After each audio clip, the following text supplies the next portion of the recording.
Ok, gracias Daniel por poner a grabar. Entonces les decía que hoy llegamos a la última parte de las trampas que debemos evitar. Y hay una trampa que debemos evitar que nos enseña Santiago y es la trampa de las riquezas. Sin embargo, hermanos, quiero ampliar un poquitico el espectro porque no sé por qué para muchos dentro de la cristiandad el término de las riquezas o el tema de las riquezas se convierte como, no sé, a veces como que quisiéramos solamente predicarle a las personas o creyéramos o hemos creído de que solamente las personas de bajos recursos son las que tienen un corazón para el Señor. Y sí, yo sé que parafraseamos textos y bueno, pues hay unas palabras de Jesús que son fuertes en el Evangelio. Jesús dijo que más fácil iba a pasar un camello por el ojo de una aguja que un rico entrar al reino de los cielos. Sin embargo, pues todo lo tendríamos que, trazando bien la palabra de Dios, todo lo tenemos que mirar de acuerdo al contexto específico, de acuerdo a ese contexto, ¿cierto? Pero eso no es el hecho de que Jesús dijera que era más fácil, pues Jesús no dijo que el reino de los cielos no estaba para las personas que tuvieran riqueza. Tampoco dijo Jesús de que únicamente los pobres iban a entrar al reino de los cielos. Ah, hermano, pero ¿qué hacemos con el texto en las bienaventuranzas? Bienaventurados los pobres. Sí, bienaventurados los pobres. ¿Cuáles pobres? Está hablando de los que tienen hambre y sed de justicia. Ojo, hermanos, no es una cuestión de dinero. Esto no es una cuestión de dinero. Entonces, realmente, esto es pregunta para que me contesten. Realmente, ¿qué creen ustedes? ¿Es pecado tener riquezas? No, no es pecado. No es pecado. No es pecado. Ahora, Claro que no. la forma en la que yo consigo las riquezas pueden ser pecado. Eso es una cosa totalmente diferente. O sea, si yo consigo mi riqueza a través de situaciones ilícitas, a través de acciones ilícitas, pues ahí estoy cometiendo pecado. En el caso de Santiago, vamos a leer Santiago capítulo 5, versículos 1 al 6, que es el texto que nos convoca esta noche. Dice: vamos ahora, ricos, lloren y aúllen por las miserias que les vendrán. Sus riquezas están podridas y sus ropas están comidas por la polilla. Su oro y plata están enmohecidos y su moho testifica contra ustedes y devorará del todo sus carnes como fuego.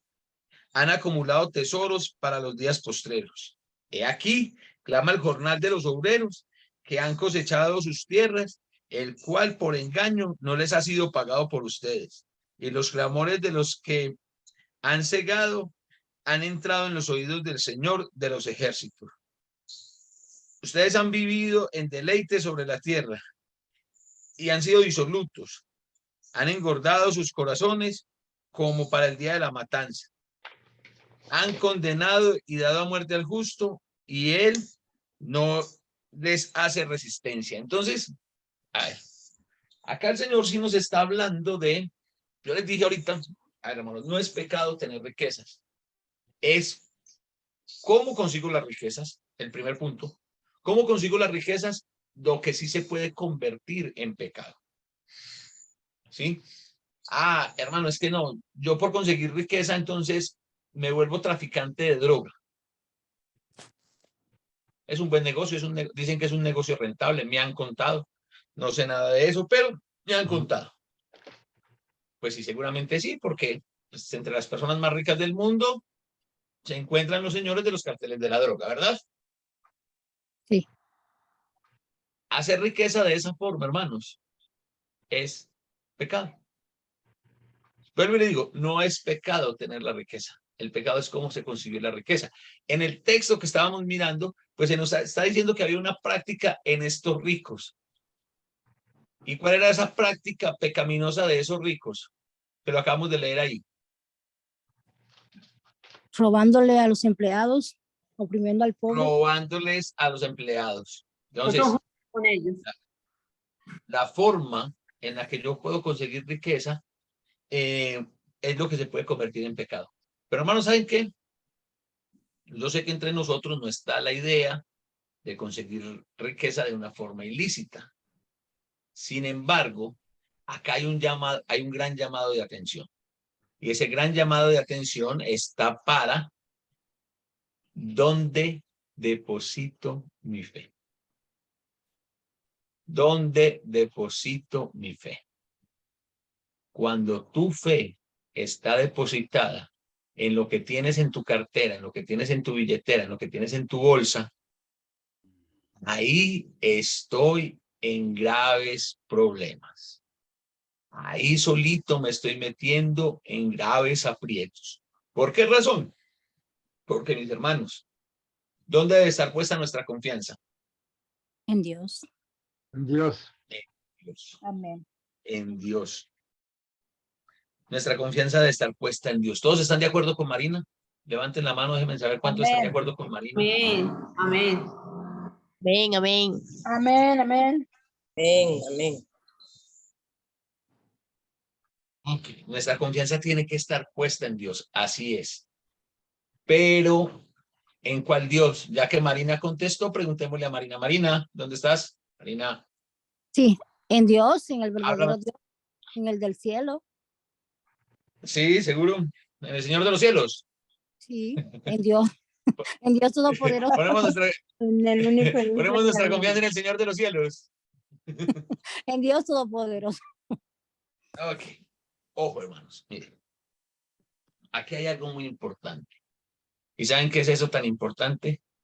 Es que nosotros muchas veces, hermanos, estamos cometiendo pecado. Y un pecado, voy a decirlo así, un pecado gravísimo. Y es idolatría. La idolatría, ¿tiene una definición de idolatría? Las imágenes, ¿no? Idolatría es amar a ídolos falsos. Es todo lo que ponemos en lugar de Dios. Muy bien, Marina. Idolatría es todo aquello a lo que yo le doy en lugar de Dios en mi vida. ¿Podríamos nosotros como cristianos caer en idolatría? Sí. Sí, correcto. Sí. Ay, hermano, pero yo no me arrodillo delante de ninguna imagen. Yo no tengo ninguna imagen en mi casa. Pero sí podemos caer en idolatría. Mire, caemos en idolatría, podemos caer en idolatría cuando, no, es que a mí me gusta mucho como predica el hermano Arango, y el hermano Arango es muy querido y todo. Y ya, y es lo que diga el hermano Arango. Pero la Biblia dice otra cosa. No, pero yo le creo al hermano Arango. ¿Cómo se llama eso?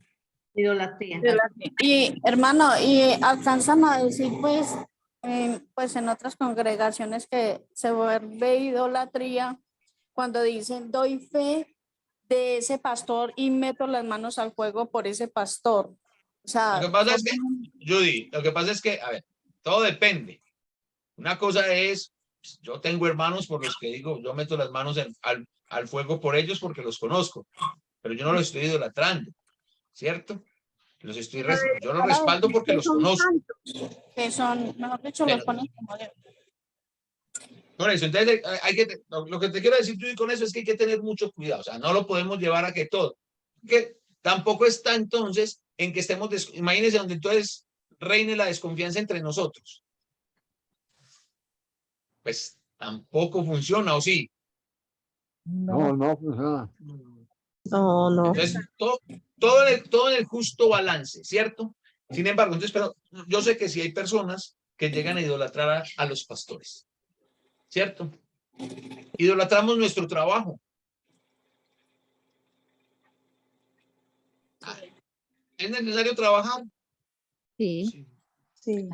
Sí, cierto, pues, obvio. De hecho, el apóstol Pablo dijo, el Espíritu Santo a través del apóstol Pablo dijo que el que no trabaje, Que no coma. ¿Cómo? que no coma. ¿Sí? Pero, ¿podría yo volver, de alguna forma, podría yo volver mi trabajo un ídolo?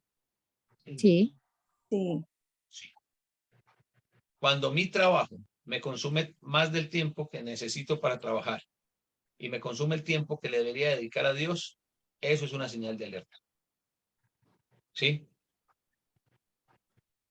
Yo sé, de cuando en cuando, no voy a decir que está bien, pero digamos un tanto aceptable, que de cuando en cuando, listo, tengo esto que hacer laboral, no me puedo reunir este día, va. Pero cuando eso se convierte en, o sea, ya no es la excepción de la regla, sino que se convierte en la regla. O sea, la excepción ya es poderme reunir. Ahí hay una señal de alerta, ¿sí? Entonces, es muy fácil que nosotros coloquemos nuestra riqueza como nuestro ídolo. Miren, una cosa bien particular. A veces cuando nosotros salimos a evangelizar, ¿por qué a veces es tan difícil evangelizarle a las personas que tienen dinero, que tienen mucha riqueza? Porque Pues, creen que a de uno le Dios. da pena. Ok, Marina. Porque Ellos no creen, piensan de Porque Dios. ellos creen que no necesitan nada, hermano, que lo tienen todo. Ok, Marina, ¿iba a decir Lo, algo? lo mismo de la hermana Alicia, piensan que no necesitan de nadie ni de nada. Tienen su dinero y ese es su Dios. Para ellos es más Ok. las empresas. Para que llegues a la casa de ellos, brother, está duro porque ahí hay unos perros. ¡Guau, guau! Miren, es cierto, pues no lo de los perros, es cierto. A veces estas personas se han forjado en medio de dificultades y todo eso, y muchos de ellos llegan a decir, mire, es que ¿sabe qué? Yo todo eso que usted ve, lo hice yo. Nunca había Dios ayudándome. Pues eso es una gran muestra de insensatez, pues eso es brutalidad al máximo, a la máxima expresión. Pero, pues bueno, decimos por acá en Colombia que la ignorancia es atrevida. A veces ese es lo que para muchos ricos es un impedimento de oír el evangelio. ¿Por qué razón? Porque ellos creen que no han necesitado a Dios. ¿Y saben qué? Hay muchos cristianos que están en la misma posición. Están poniendo o basando su fe de acuerdo a lo que tienen en su bolsa, de acuerdo a lo que tienen en su cartera. Y eso no puede ser así, hermanos. ¿Por qué razón? Porque Dios es Dios. Nuestro Dios es Dios ¿de qué? De los momentos buenos y de cuáles otros. De los malos también. Y de los pésimos y de los perversos. Él sigue siendo Dios. Pero si nosotros depositamos nuestra confianza en lo que tenemos en el banco, podríamos estar en graves problemas. Pero vamos a estar en graves problemas. ¿Por qué, mis hermanos? Porque es que las riquezas, dice la escritura que las riquezas son ¿qué? Raíz de todos los males es el amor al dinero. La raíz de todos los males es el amor al dinero, pero él habla de que las riquezas son efímeras. Hoy están, Y mañana. Mañana no. mañana puede que no estén. Entonces, cuando tú basas tu fe de acuerdo a lo que tienes en tu billetera, ¿qué pasa cuando la billetera está flaca? ¿Cómo está tu fe? Está temblando. Débil. Es una fe flaca. Entonces, a lo largo de la historia, pues hemos visto ese cuadro en repetidas ocasiones, ¿no, hermano Alejandro? Hermanos que cuando están muy bien, ay, son fieles y qué chévere, pero cuando la cosa se pone difícil, media vuelta y así es, ¿cierto? Pero así no tiene que ser. Santiago nos está diciendo, venga, caminen como cristianos, aprendan a caminar como discípulos. ¿Y cuál creen ustedes, hablando de las riquezas, hermano, que debe de ser el caminar del discípulo?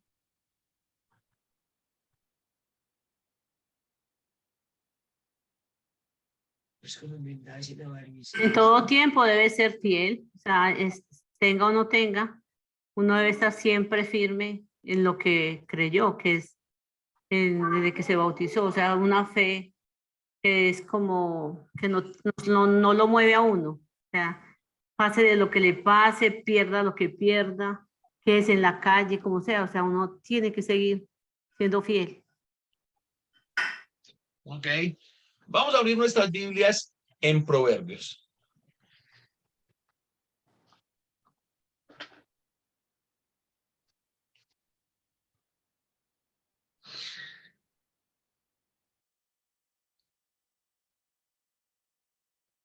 ¿Ya todos están en Proverbios?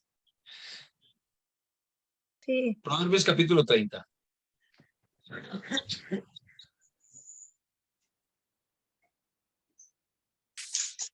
Y vamos a leer a partir del verso 7.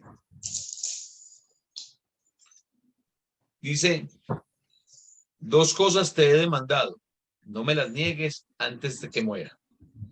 Vanidad y palabra mentirosa aparta de mí. No me des pobreza ni riqueza. Manténme del pan necesario. No sea que me sacie y te niegue y diga, ¿quién es Jehová? O que siendo pobre, hurte y blasfeme el nombre de mi Dios. Hermanos, esta es un llamado a la sensatez. Es una reflexión que nos invita a que pongamos los pies sobre la tierra.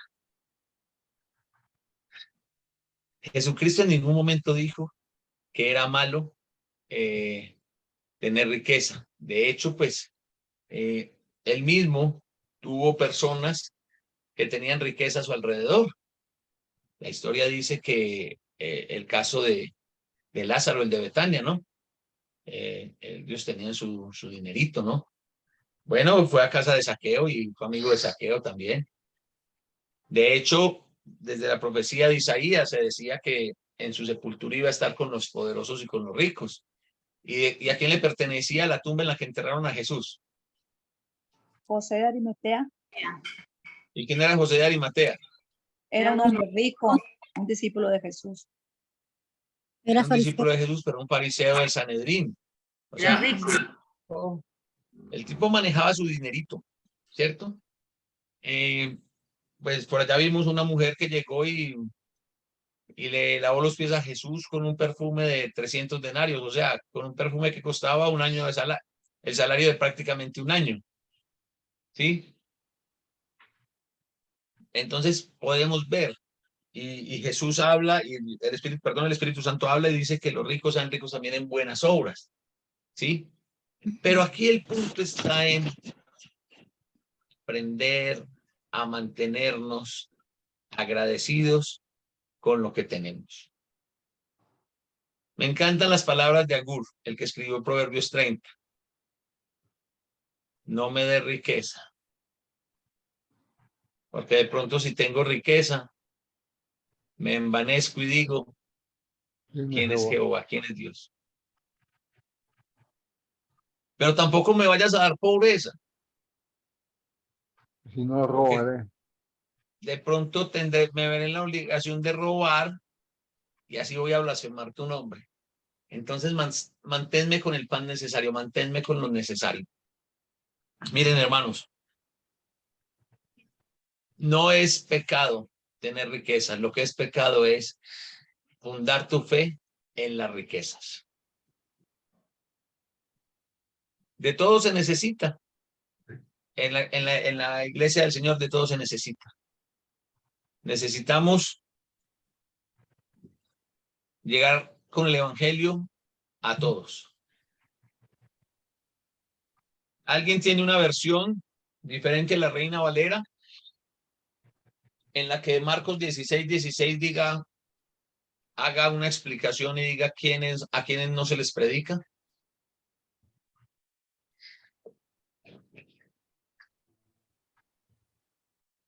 Y se vayan y predican a toda criatura, ¿no? Sí. Las personas ricas, ¿son criaturas o no son criaturas? Son criaturas. Todos los Sí, hijos de Dios son somos criaturas. criaturas. Tenemos que llegar a ellos también. Sí. Ahora, ustedes han visto congregaciones en el primer siglo, de pronto vieron congregaciones en el primer siglo que tenían un mejor poder adquisitivo que otras congregaciones. Sí, claro. Hermano, Marcos 16:16 Sí, El que creyere y fuere bautizado, eso. Pues yo estoy, sí, el sí, que es ese. creyere y fuere bautizado será salvo, mas el que no creyere será condenado. ¿Y el 15 qué dice? En el 15, y les dijo, id por todo el mundo y predicad el evangelio a toda criatura, porque todos Aquí éramos criaturas. todos somos criaturas, entonces por eso le estoy diciendo que no hay una versión en la que diga, no le prediquen a los ricos porque ellos no, hay que predicarle a todos. Entonces, miren, hermanos, en el primer siglo hubo congregaciones que estuvieron en algún momento económicamente mejor que otras. Sí, sí, bien. Sí, Claro. De hecho, pues el 99% de las congregaciones gentiles fuera de Jerusalén estuvieron en una mejor posición que la congregación de Jerusalén. Por eso Pablo recoge la ofrenda entre las congregaciones para ayudarle a los hermanos de Jerusalén. ¿Sí? Corinto era una congregación que tenía buen poder adquisitivo. Por eso Pablo les habla tanto acerca de la ofrenda, porque Pablo no quería, los hermanos en Corinto eran muy emocionales. Entonces Pablo dijo, no, mire, imagínense que los hermanos en Jerusalén están pasando estas necesidades y necesitamos recoger una ofrenda. Y ellos dijeron, cuente con nosotros. Pero Pablo les dice, bueno, no vaya a ser que cuando yo vaya con esta gentecita de por acá, de otro lado, pues ustedes digan, ay, se me olvidó, la dejé en la casa, me quedó la tarjeta, se cayó la aplicación del banco, no te puedo hacer la transferencia. Entonces, más bien, ténganlo ahí, ¿cierto? ¿Qué otra congregación? Hay una congregación que, pues, hay unos miembros que tenían poder adquisitivo y ayudaban bastante en la obra misionera. ¿Recuerdan de qué congregación les estoy hablando? La Odisea era rica. La Odisea era rica, sí. Ahí en Apocalipsis 3, Apocalipsis 2. La iglesia Odisea, tú eres rica, pero eres pobre. O sea, tenían mucho en lo material y habían descuidado todo lo espiritual. A ver, una que estuvo muy relacionada con el evangelismo, con la misión.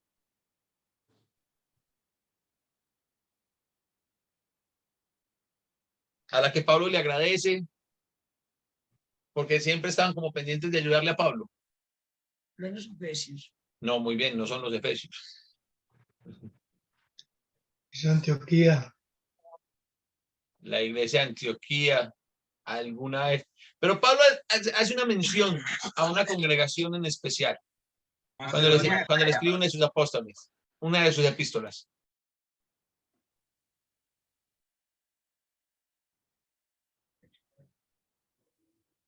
La congregación de Filipo. Cuando le escribe a los filipenses, Pablo le dice, porque ustedes siempre han querido tener cuidado de mí. Y lo han dejado de hacer por algún tiempo, pero no porque no quisieran, sino porque tuvieron estorbo. Y les dice que aún a Tesalónica le mandaron en repetidas ocasiones. Entonces, miren, hermanos, se necesita de todo dentro del reino. De todo. ¿Sí? ¿Para qué? Para poder cumplir con los propósitos del reino. Alguien podría decir, ay, hermano Néstor, sí, pero es que, bueno, es el reino del Señor, es el reino de los cielos, y bueno, pues hermano, el Señor tiene cuidado y el Señor proveerá para las necesidades de cada congregación. Sí, es cierto, yo lo creo. Pero ¿de qué forma el Señor provee, hermanos? Para la evangelización, para la edificación, para las necesidades de los santos. ¿De qué forma el Señor provee? A través de nosotros. a través de las ofrendas. A través de nosotros, a través de las ofrendas. Miren los que están allá en Impact, ustedes tienen un ministerio muy bonito, un ministerio muy chévere, ese de las ayudas, y yo sé que todo eso lo provee el Señor. ¿Cierto que sí, hermano Alejandro? Todas las ayudas que ustedes dan en Impact son provisión de Dios. Ahora el micrófono, tío. Habla el micrófono. Lo tiene apagado, tío, tiene el micrófono apagado. Hermano. El micrófono está cerrado. Sí, así es. Es a través de Impact. a través de Dios. Dios es el que provee todo. Amén. Y además, y lo que hace Dios ahí en Impact son Ok, Daniel. 600 personas que contribuyen. Daniel, yo sé que, o sea, yo sé que es provisión de Dios. Yo eso lo tengo claro. Pero ¿cómo llega esa provisión de Dios? ¿A través de qué? A través de 600 distintas personas y organizaciones. 600 entre personas y organizaciones que hacen posible que Impact genere impacto en la comunidad de Houston, en la comunidad menos favorecida de Houston. 4 ¿Estoy millones de equivocado? dólares al año. 4 millones de dólares al año. 4 millones de dólares al año, imagínense. Naguará. Naguará. No, yo no digo Naguará, yo digo María. 4 millones de dólares al año. Ese Ok. suena más lindo. Claro, Ave María, claro, eso suena más lindo. No, Naguará. Hermano Yamil, enseñe a su esposa que la mujer calla en la congregación. Esposa, calla en la congregación. Marina, también Que te no callan a habla, él. te habla Gianberni, también Bueno, te hablan entonces, así, niña. ¿cómo se logra? ¿Cómo se logra eso? Ya lo dijeron. 600 entre personas y organizaciones que anualmente la no despreciable suma de 4 millones de dólares. Eso es provisión de Dios. Pero Dios utiliza personas. ¿Sí? Hermanos, le estoy dando un giro al caminar del discípulo en este punto por una razón. Por años en Latinoamérica, en la práctica, nos hemos enfocado en el evangelismo a las personas menos favorecidas. Y no estoy diciendo que esté mal. Y te lo digo que es muy serio. Y te lo digo, Néstor, es muy serio, porque ¿sabes qué? Yo hasta los 49 años nunca escuché del Evangelio. Nadie nunca me habló del Evangelio, nadie nunca me habló de un plan de salvación, nadie nunca me dijo, ten cuidado, que capaz que no llegas al cielo. 49 años y viví en Venezuela, viví en Estados Unidos, viví en Ecuador y viajé por 38 países distintos. Entonces, ojo, yo no estoy diciendo que esté mal predicarle a las personas más necesitadas económicamente. Lo que sí está mal es que nos olvidamos de la otra parte. Para ellos también es la salvación. Ay, hermano, pero es que mire que Santiago está diciendo, no, Santiago lo que está diciendo es, no ponga su fe en las riquezas y ojo con la forma en la que usted está haciendo riqueza. Quitémonos eso, no sé, pero yo lo veo así. Es como si nosotros tuviéramos cierto estigma hacia la riqueza. Y ¿saben qué? Eso no es ni siquiera un pensamiento cristiano. Es un pensamiento muy católico. Los católicos cogieron eso de que, o sea, son los pobres los dueños del reino de los cielos. ¿Es verdad eso? No, no es verdad. No. Que una persona solamente por ser pobre, solamente por el hecho de no haber nacido en una familia adinerada, entonces ya por eso es heredera del reino. No. No. La respuesta es no y es un no rotundo. Pues si nos ponemos a ver en el texto que leímos de Proverbios, ¿cuál es la diferencia entre el rico y el pobre? ¿En qué sentido? La diferencia es que cada uno peca acorde a su capacidad. Dice, no me dé riqueza, no siendo que siendo rico me envanezca y diga quién es Jehová. No necesito a Dios. Todo esto lo he construido yo, solito. ¿Y dónde estaba Dios? Pero también dice, no me des pobreza, no siendo que siendo pobre robe y blasfeme el nombre del Señor. Entonces, ¿cuál es la única diferencia? El Pues dinero. que cada uno peca acorde a sus capacidades. El punto acá, hermanos, es que nosotros tenemos que dejar esa aberración que tenemos. Tampoco estoy diciendo que tengamos una ambición. Lo que nosotros debemos de tener es ambición por las almas. Y ¿saben qué, hermanos? Muchas obras, por no decir todas las obras, en Latinoamérica, en África, podrían funcionar si de una forma autosostenible, que sería el ideal. Ese no sería el ideal. Imagínense en que cada congregación se pudiera suplir sus propias necesidades y que nos unamos que unamos esfuerzos para las macrocausas. Macrocausas de evangelismo, macrocausas de evangelización, pues macrocausas también de necesidades materiales. Pero hermanos, miren, todos los que estamos acá somos latinos, ¿cierto? Sí. Okay. Creo que la más gringa es Elizabeth Tavares. Elizabeth Tavares. Lo pronunciaste bien. Sí. ¿Sí ve? Ella es la más gringa, pero se pintó el pelo así, catirito. Yo parezco chinito, pero no soy de allá. Ah, bueno. Bueno, hermano Sinforiano. Miren, hermanos. Lastimosamente, las iglesias latinas, de lo único que tienen necesidad es de cosas materiales.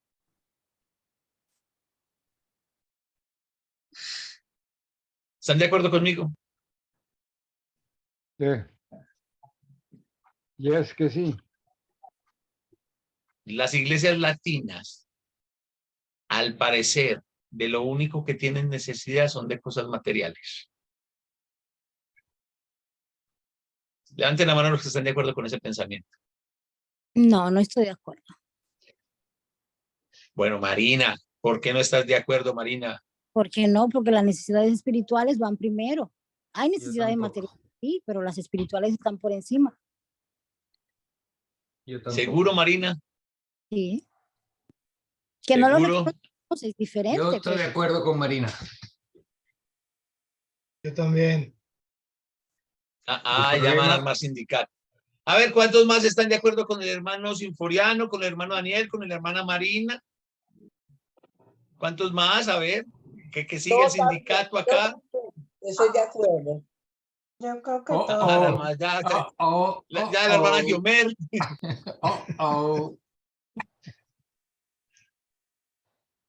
Miren, hermanos, yo estoy de acuerdo con eso. ¿Y saben por qué? Porque nosotros, hablo de nosotros predicadores, nos hemos enfocado en predicarle a las personas más vulnerables. Y nunca hemos pensado, nunca hemos tenido la visión de ser autosostenibles. Cada congregación, hermanos, debería en el deber ser, cada congregación debería velar por sus predicadores. 100% de acuerdo. Pero ¿saben cómo se logra eso? Haciendo una amalgama perfecta entre le predico sí a las personas de bajos recursos, pero también le predico a los de extracto medio y le predico a las personas que tienen mucho dinero. Y ahí logramos un equilibrio en esa sociedad. Así es. ¿O no creen ustedes? Así debería ser. Porque es muy difícil. Una pregunta. Es muy difícil, Néstor, cuando uno le predica a un rico y ellos le aceptan a uno que sí, que es verdad, pero no obedecen. O sea, que es muy duro porque uno les dice la salvación. O sea, Beatriz. No estamos haciendo pero eso no es algo de a los los ricos. ricos. Eso no es algo de los ricos. Yo conozco muchos pobres a los que les he predicado y me dicen que sí, que tengo la razón, pero tampoco obedecen. Yo sé, pero Entonces, yo es lo una digo en el cuestión de sentido de dureza. que yo lo digo en el sentido de que yo he hecho el ensayo, o sea, con los tres, y pues, o sea, la gente rica y entre los que más o menos son, pues, acomodados, pero uno ve que el rico dice que sí, o sea, pero no, es muy difícil que obedezca, o sea, obedece más fácil. ¿A alguien le ha pasado lo contrario? ¿A alguien le ha pasado lo contrario, que sale a evangelizar y los pobres dicen que sí, pero no obedecen? Bueno, yo obedecí y por la radio, porque a mí nadie me evangelizó. No, no, pero en el ejemplo que está poniendo Beatriz, o sea, todos los pobres a los que les predicamos realmente se convierten. No. No, hermano. Entonces, no podemos decir, ay, no, es que pasa eso porque ellos son ricos. No, de pronto no eran ellos o no era la persona que les iba a tocar, pero hay que seguirlo haciendo. No era su Miren, yo les momento. hago una pregunta. Hay que sembrar semillas también. Exactamente. Yo les hago una pregunta. ¿Cuántos se bautizaron en Hechos 2? Cerca de 3.000. Más de 3.000, yo creo. 3.000 hombres, ¿cierto? Sí. Pero después, ¿qué era lo que hacía? ¿Qué fue lo que hicieron los hermanos en Jerusalén? Dice que tenían todas las cosas en común y vendían sus propiedades. Y todo lo compartían. Ponían al pie, ¿Por qué razón? de los apóstoles para repartirlo. Porque había mucho ¿Pero por qué razón hacían eso? Digo, porque había Para que hubiera un equilibrio. un amor para que todos tuvieran. Sí, mucho dinero, muchas propiedades, me imagino, porque Porque eran ricos. Vivían bien. Ustedes no se les puede olvidar una parte de la historia. Están contando la parte bonita. Y está bien. Pero no les puedo olvidar una parte de la historia. Que en Pentecostés había mucha gente que no era de Jerusalén. Y ellos se quedaron ahí para que los apóstoles lo siguieran edificando y listo, pues todos los que hemos salido de viaje, pues sabemos que uno lleva unos gastos, un presupuesto, unos viáticos, de pronto uno se estira un poquitico más por cualquier imprevisto, pero créame, estoy 1000% seguro que ningún judío piadoso que viajó a Jerusalén al día de Pentecostés dijo, no, pero ¿sabes qué? Me voy a llevar un dinero más porque de pronto me toca quedarme un par de meses allá, de pronto me vuelvo cristiano y me toca quedarme en Jerusalén. No, ellos iban con su mentalidad de participar de el Pentecostés y después de Pentecostés, como dijo Mickey Mouse, cada quien para su house. Pero llegan y en Pentecostés se encuentran con este milagrazo, con este regalazo de la salvación y se quedan allí. Y ahí es donde, ok, o sea que entre los más de 3.000 que se bautizaron, pues como que había gente con poder adquisitivo que decía, tenemos estas necesidades, no importa, yo vendo esta casa, yo vendo esta finca, yo vendo estas vacas, yo vendo estos caballos y suplimos acá. Eso se llama ser autosostenibles. Ese es el deber ser de cada congregación, debería ser el deber ser de cada congregación. Pero a nosotros nos enseñaron y hemos enseñado que lo único que necesitamos es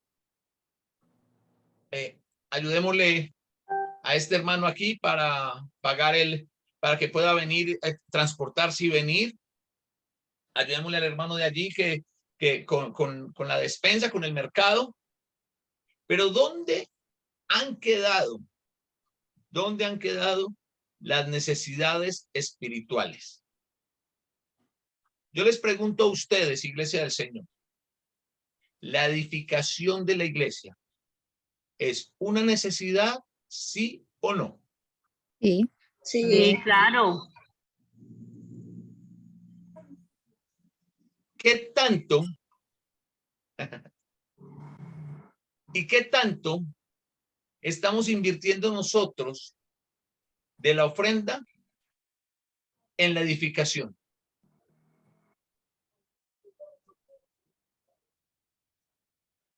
En nuestras congregaciones. No me contesten, pero háganse esas preguntas. Ustedes acabaron de decir que la edificación es una necesidad. Listo, vamos a colocarla como se miden las necesidades en los hogares. Para la iglesia, la edificación es una necesidad, es una es una situación de primera necesidad, de segunda necesidad o de tercera necesidad. De primera necesidad. Primera, hermano. De primera. Sí. Levánteme la mano los que dicen que es de primera necesidad. Levanten la mano los que dicen que es de primera necesidad. Buenas noches. Buenas noches, mi amor. Buenas noches. Chao, preciosa. Buenas Chao, noches, chao. guapa. Ya le chasteando, no. Entonces, si la edificación, ojo bien, escuchen, si la edificación es primera necesidad en la iglesia, ¿cuál es el primer rubro cuando de la administración de la ofrenda se trata? ¿Cuál debería ser? Predicación. ¿Cómo, Elizabeth?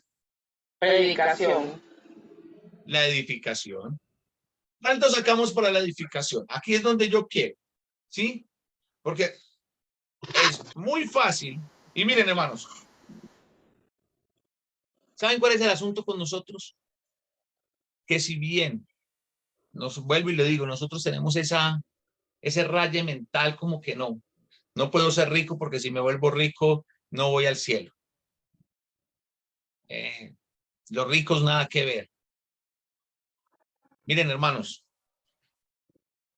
el dar generosamente para la obra del Señor no tiene nada que ver, absolutamente nada que ver con su capacidad adquisitiva. ¿Recuerdan la ofrenda de la vida en Lucas? Sí.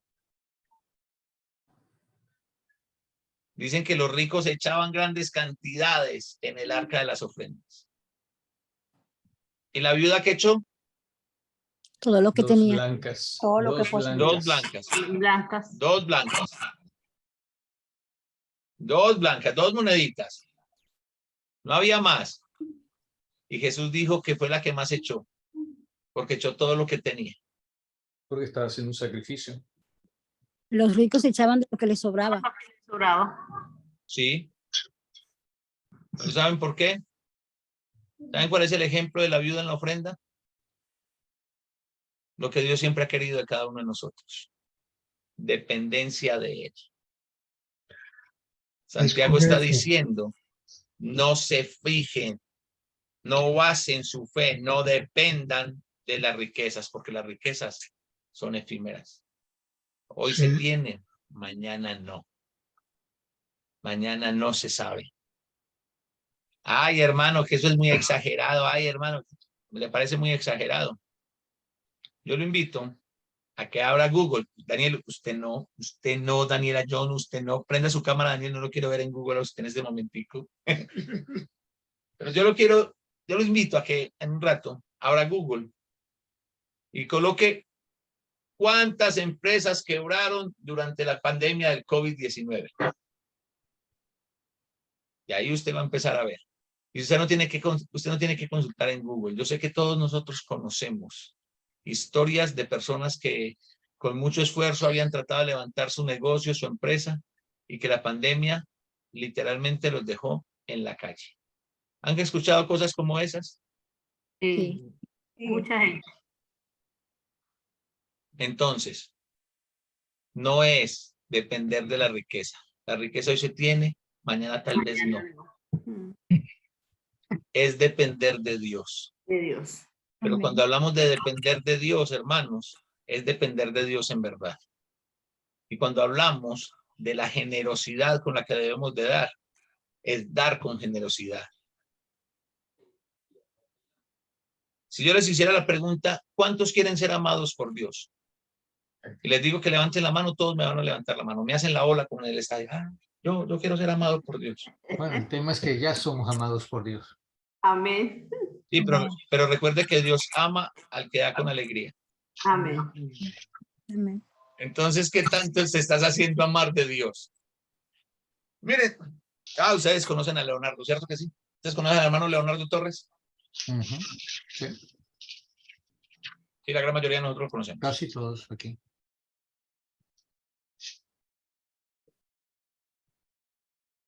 Estoy hablando con Leonardo.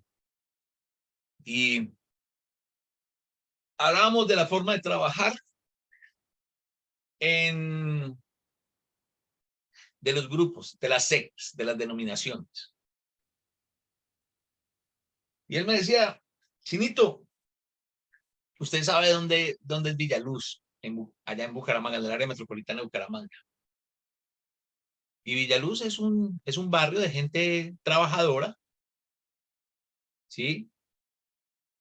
Pero no es el barrio donde están los ricos de Bucaramanga.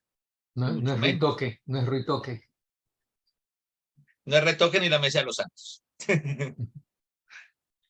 Pero imagínense que la gente del Movimiento Misionero Mundial en Villaluz recogieron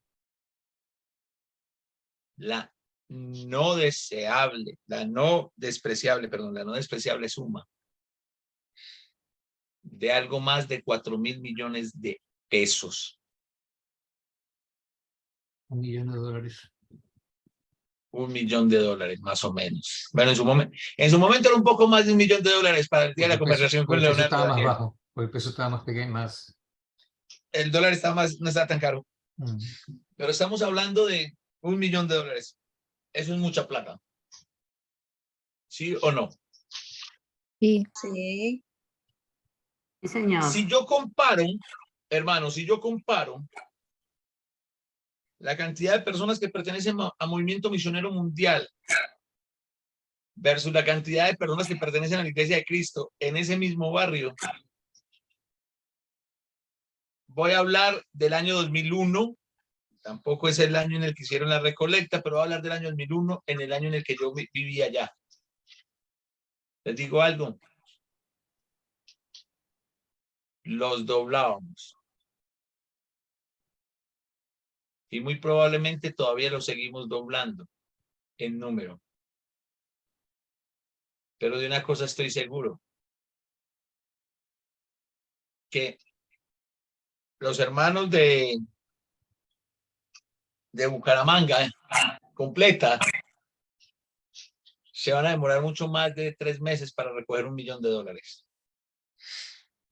¿Y saben por qué? Porque no es lo que tenés en la billetera. Es lo que tenés en el corazón. Nosotros nos llenamos la boca. Como diría mi profesor de mercadeo, se nos caen las calzas de los dientes cuando hablamos de que somos la iglesia verdadera. Se nos caen las calzas de los dientes diciendo que somos los discípulos de Jesús. Se nos caen la calza de los dientes diciendo que somos los únicos que vamos a ser salvos. Y aún así, no nos comportamos ni hacemos las cosas como entonces las tendríamos que hacer. No estamos haciendo las cosas como realmente Dios quiere que las hagamos. Entonces nos justificamos. Hermano, es que el reino de los cielos es para los pobres. Para los pobres. Para los pobres en espíritu. Hermano, hermana que me estás escuchando, usted no va a ir al cielo por el equivalente que usted tenga o no tenga en su cuenta de banco. Usted va a ir al cielo por obedecer el evangelio. Escúcheme muy bien, por depositar toda su fe y su confianza en Dios. Y cuando uno deposita toda su fe y su confianza en Dios, se vuelve fiel. Se vuelve un hombre, se vuelve una mujer de fe. ¿Y qué es la fe, Marina? ¿La fe es la fidelidad a qué? A la palabra de Dios. Fidelidad a la palabra de Dios. Fidelidad a la palabra de Dios. Y Dios dice, ámeme con todo. Amén. Amén. Pues ese no es el principal mandamiento, Daniela Young. Sí es. Y amar a Dios con todo implica ¿qué? Obedecerle, pero también implica amar al prójimo y servirle. Pero con todo. Dice, Con todo. Con todo el Amar ser, a Dios con toda todo- tu mente, con toda tu alma, con todas tus fuerzas. con todo tu Ahí van ser. incluidas todas tus economías, tu trabajo, para lo que puedas Muy dar. bien, hermano. Amar a Dios con todo también incluye amarlo con todo y lo que tenemos o lo que carecemos. Amén. Ay, no, hermano, pero es que dice amarás al Señor con todas tus fuerzas, sí. ¿Y con qué produce usted? ¿No es con sus fuerzas? Sí. Miren, hermanos, no voy a predicar prosperidad porque no lo hacemos y no es. Yo quiero... Pero sí les voy a decir una cosa. Ya le voy a dar la palabra, hermano. Sí les quiero decir una cosa. Nosotros a toda hora estamos, Señor, bendícenos, bendícenos, bendícenos, bendice mi trabajo, bendice esto, bendice aquello. ¿Saben qué? ¿Para qué? No nos hemos siquiera, no cuidamos lo que tenemos. No cuidamos lo que tenemos. Qué bendición. Y el Señor Jesús dijo que el que no es fiel en lo poco, el que es fiel en lo poco, fiel en lo mucho. entonces para poder que llegue lo mucho, tenemos que cuidar y ser fieles en lo poco. Hermano, ¿usted iba a hablar? No, nomás quería hacer un comentario acerca de los ricos. Y no nos debemos de sorprender de ver un como homeless, sin trabajo, sin nada de conocimiento, que viene a Cristo y busca primero el reino de Dios y su justicia, le pide sabiduría, como lo hizo el sabio Salomón, y Dios es tan bondadoso que es capaz de hacerlo, que sea multimillonario. Y si su corazón se mantiene amando a Dios, Él va a hacer por la iglesia algo que no todos los ricos del mundo lo van a hacer, porque el que lo hace del mundo no lo hace por amor a Dios, lo hace por comprar la salvación, si no se la predica la verdad. Así es. Miren, hermanos, para resumir, muchas obras en Latinoamérica existen. Sí, obvio, yo sé que eso es la provisión de Dios, pero esa provisión se vio por hermanos que no pusieron su fe en la riqueza, sino que amaron a Dios con todo y con todo lo que tenían. Medellín tiene obras así, ¿o no, Alejandro? Tiene el micrófono apagado, Alejo.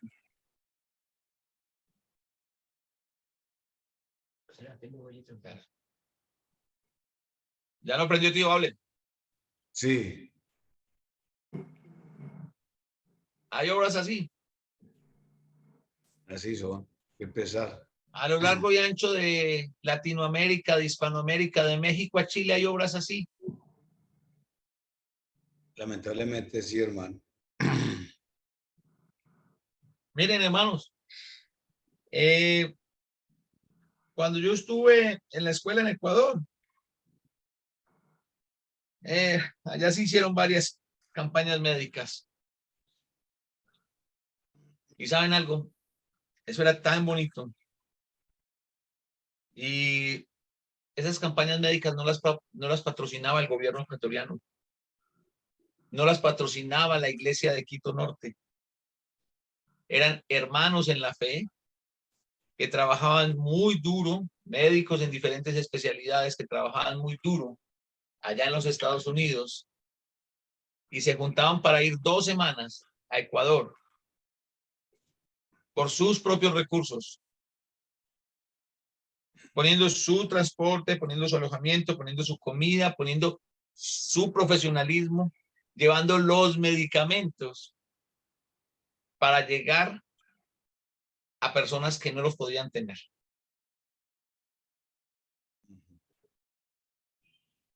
¿Y saben qué era lo que más me impactó en la primera campaña médica? Que ellos siempre estaban buscando que primero les predicáramos. Que primero les predicáramos. Porque ellos querían salvar sus enfermedades, sanar sus enfermedades. Pero ellos querían que conocieran realmente a aquel que sana las almas. Lo hacían de sus propios recursos, lo hacían de su generosidad y lo siguen haciendo. Si ellos lo pueden hacer, nosotros también, iglesia. Es hora de despertar, de arrancar. Amén. Y quédense con eso en su corazón, pero llévenlo a la práctica. ¿Qué están haciendo como congregación en sus congregaciones? Hablen con sus predicadores, hablen con sus líderes. Hermano, venga, ¿qué es lo que estamos haciendo? ¿Cómo estamos aquí con el rubro de edificación? Porque una cosa va a llevar a la otra. Pero necesitamos hacerlo.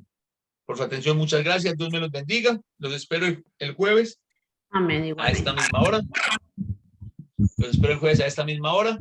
Que ya vamos a llegar. Ya estamos en la recta final de Santiago. Pregunta fácil. ¿Quieren estudiar algo más? Claro que sí.